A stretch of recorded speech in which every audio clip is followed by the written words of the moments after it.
Hey guys, Cole Roggenkamp here. I wanted to talk to you guys about these new and exciting negative rake triple clamps from DT Motorsports. The bump steer you guys may have noticed on choppy straight stretches has vastly improved, if not disappeared completely. The turning ability has gotten way sharper and way faster with these new triple clamps. I tested the new clamps today on dirt roads and in the woods. I myself am very happy with their performance, and I'm looking forward to trying them in the 2022 season.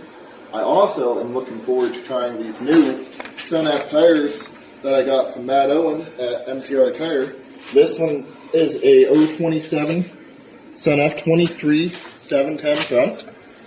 I like the way that it hooks, and just the overall performance of it's phenomenal.